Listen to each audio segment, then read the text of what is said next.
Lahat kayo. World peace. What's your hope? Well, pero naman yung work. Gamit na yan sa ano. Yung parang personal niyo or siguro ganun. Kasi songs for hope ito, di ba? So what are you hoping for?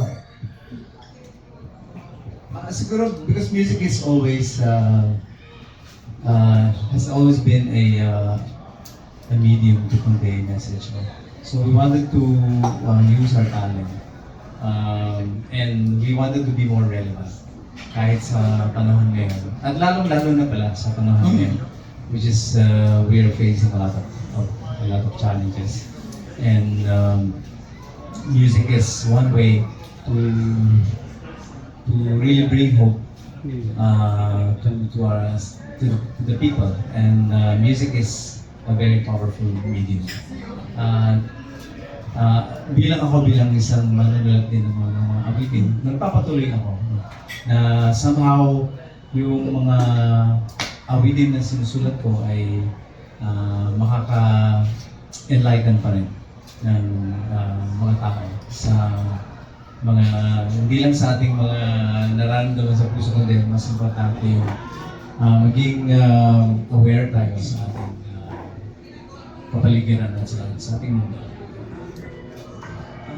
May sasagot pa? Faith. Si Faith. Ako naman, ang hope ko to have leaders in our country, to be better leaders. Tsaka sana maging mawala yung pagiging materialistic na mga tao. Kasi it starts there eh. Pagka hindi materialistic yung tao, they will just serve kung ano yung purpose ng talaga nila. Eh, because of too many things that bothers them na hindi important, they get to do what they want, they have to do na hindi kahit hindi maganda. So I wish for better people, better leaders of the country. Ako naman, ang hope ko, copy-paste. Sa mga sinabi nila, number one will be world peace, of course, and then our country leaders as well. So I hope with this concert, maraming makapanood para marinig nila yung bawat words na manggagaling sa heart namin lahat through music.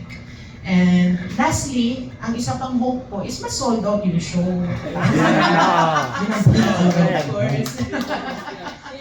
Ayun lang. So, that's for me. And thank you, Sir Noel Cabao again.